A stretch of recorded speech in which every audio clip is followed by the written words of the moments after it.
Nancy is a guard's daughter. One day she was working on Skarloey with some polish and a rag.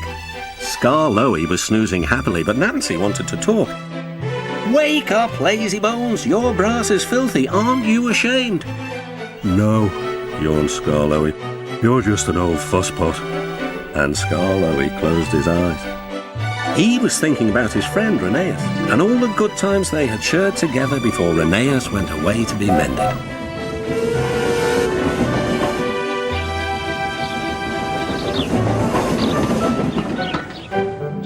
Nancy interrupted again. "Don't you want to look nice for when Rheneas comes home?" Skarloey wasn't sleepy anymore. "What? When?" "Soon, Daddy told me. I'm going now," she said. "Nancy, stop! Do I really look nice? Please, polish me again." "Now who's an old fusspot?" laughed Nancy, and set to work once more.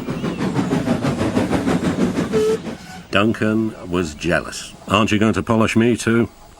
"Sorry, not today. I'm going now. I'm helping the refreshment lady this afternoon." "We must get the ices ready for the passengers." "Never mind, Duncan," she said.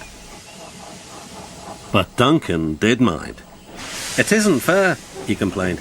"Peter Sam gets a special funnel, Sir Handel gets special wheels, passengers get ices, but I'm not even polished." Of course, this wasn't true, but Duncan enjoyed complaining.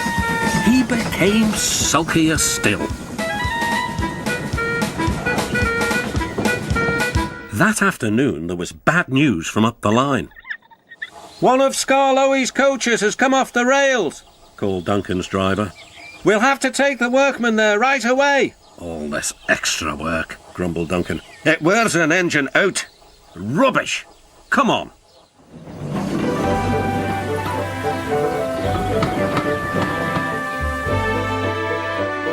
The derailed coach was in the middle of Skarloey's train, so he had gone on to the top station with his front coaches. Duncan shunted the works train into the sidings and left the workmen to sort out the mess. Then he brought the passengers and the rear coaches home. He sulked all the way. "I get no rest, I get no rest," he muttered. Duncan made the journey very difficult. He was short of steam, so his driver waited a while in the hope of raising more. But Duncan wouldn't try. "We'll keep our passengers waiting," said his driver. Duncan was cross. "You always think about the passengers and never about me."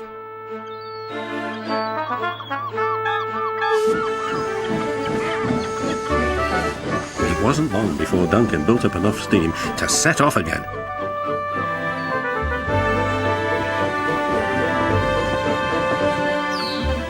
But he was still very grumpy and cross.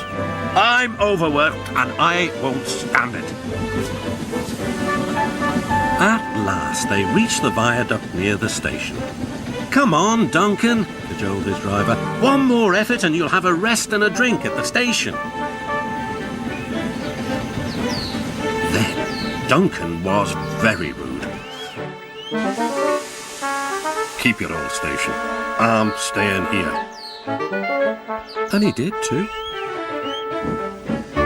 Skarloey had to haul Duncan and his train all the way to the platform.